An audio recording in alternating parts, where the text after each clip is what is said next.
Assalamualaikum warahmatullahi wabarakatuh. Perkenalkan, nama saya Wenda Mozari dengan NIM 210469193. Baiklah, di sini saya akan menjelaskan materi saya, yaitu sistem tanam paksa. Nah, terlebih dahulu saya akan menjelaskan ada 3 poin yang akan saya jelaskan dalam video kali ini.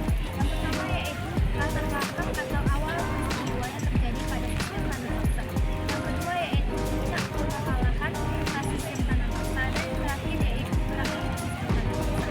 Baiklah, saya akan menjelaskan sedikit terkait sistem tanam paksa. Tanam paksa ini adalah sistem yang dibuat oleh kebijakan dari Gubernur Jenderal Van der Bos pada tahun 1930, yang dimana setiap desa diminta untuk membersihkan tanahnya sekitar 20% pada yang untuk ditanami tanaman ekspor seperti kopi, lada, dan kakao. Untuk lebih lanjut video yang saya akan jelaskan, saya akan menjelaskan di selanjutnya. Selamat menyaksikan.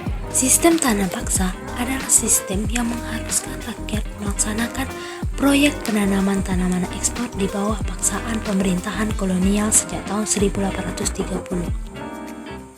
Sistem tanam paksa pada masa penjajahan Belanda disebut kulturstelsel. Istilah kulturstelsel sebenarnya berarti sistem tanaman.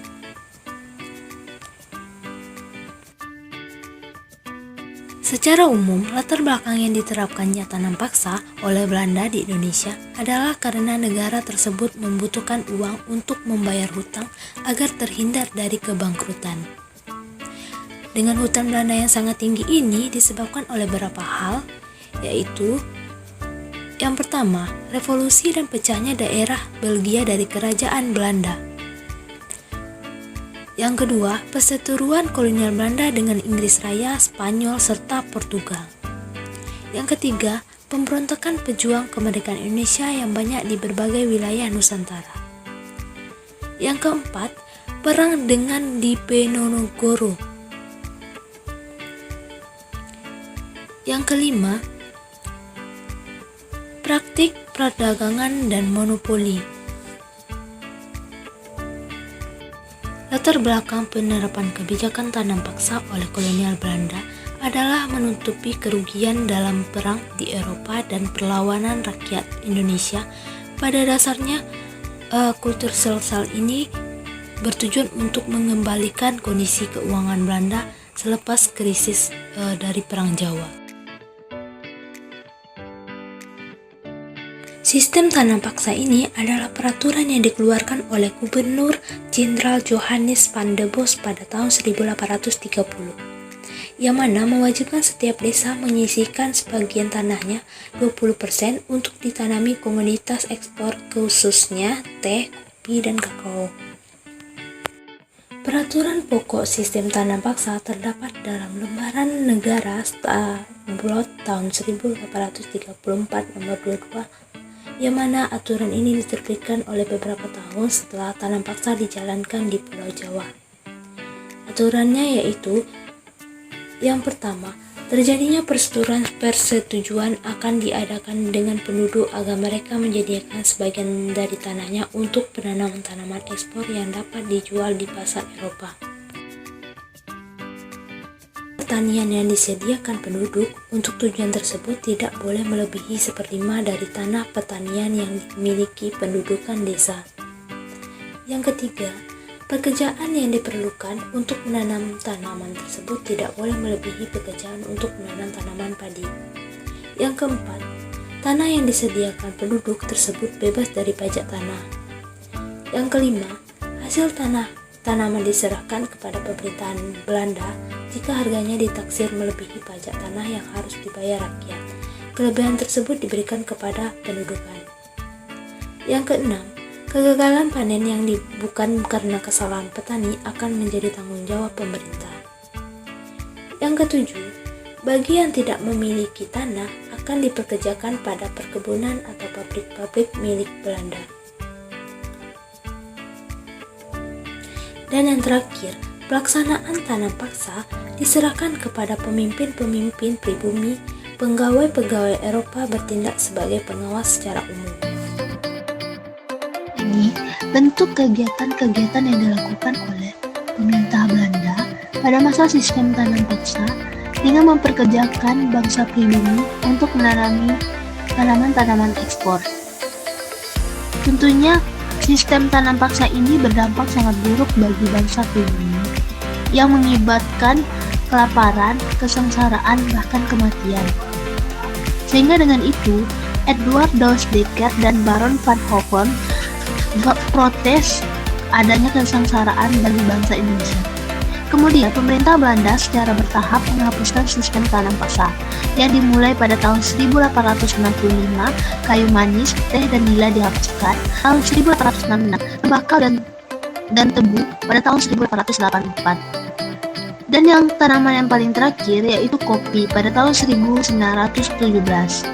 Sehingga pada tahun 1870, sistem tanam paksa ini resmi dihapus dengan diberlakukannya kebijakan agraris Wet. Baiklah, di sini saya akan mewawancari salah satu narasumber terkait materi saya, yaitu sistem tanam paksa, yaitu Yola Mentari. Baiklah, pertanyaan pertama yaitu sebenarnya apa sih tujuan dari Belanda untuk menerapkan sistem tanam paksa di Indonesia? Baiklah, terima kasih. Tujuan dari Belanda menerapkan sistem tanam paksa ini untuk mengisi kekosongan kas Belanda pada saat itu, karena dia membiayai perang pada saat itu dan melilitnya hutang negara pada saat itu, maka diterapkanlah tanam paksa. Untuk pertanyaan kedua, berapa lama sih sistem tanam paksa itu diterapkan?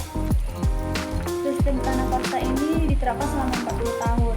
Maka dari itu, saking lamanya banyak para aktivis mengatakan sistem tanam paksa ini tidak manusiawi lagi.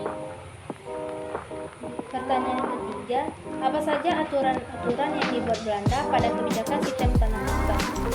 Aturan yang pertama, masyarakat Indonesia ini harus memiliki tanah sekitar tidak lebih dari 20%, dan tanah ini nantinya akan dijadikan pajak bagi rakyat Indonesia kepada pihak Belanda.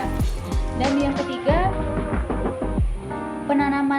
waktu penanaman tanam paksa ini tidak boleh lebih dari 3 bulan, yaitu selama penanaman tanaman padi. Dan yang keempat, jika masyarakat Indonesia atau pribumi tidak memiliki tanah, maka dia harus siap dipekerjakan oleh pihak Belanda. Dan yang kelima, jika hasil panen itu lebih dari 20%, maka hasilnya dikembalikan lagi kepada pemilik tanah, yaitu masyarakat Indonesia. Untuk pertanyaan keempat, bagaimana pelaksanaan sistem tanam paksa bagi yang tidak memiliki tanah? Bagi yang tidak memiliki tanah sebenarnya sudah terjawab pada aturan jawaban yang nomor 3, bahwasanya jika masyarakat ini tidak memiliki tanah, mereka akan dipekerjakan di perkebunan milik Belanda itu sendiri. Pertanyaan yang kelima, siapa sih tokoh yang menentang adanya sistem tanam paksa? Yang menentang, tokoh-tokoh yang menentang yaitu Edgar, Baron van Hoven, dan Mr. van Deven. Kemudian pertanyaan terakhir, apa sih keuntungan yang diperoleh pemerintah Belanda serta dampak negatif dari diberlakukannya sistem tanam paksa bagi Indonesia? Tentunya dampak yang didapatkan oleh pihak Belanda, dia mampu mengisi kekosongan khasnya yang kosong tadi dan mampu melunasi utang-utangnya pada saat itu. Namun ini menjadi penderitaan terhadap bangsa Indonesia. Mereka disengsarakan sehingga menimbulkan bahkan kematian yang terjadi pada saat itu. Baiklah, sekian dari wawancara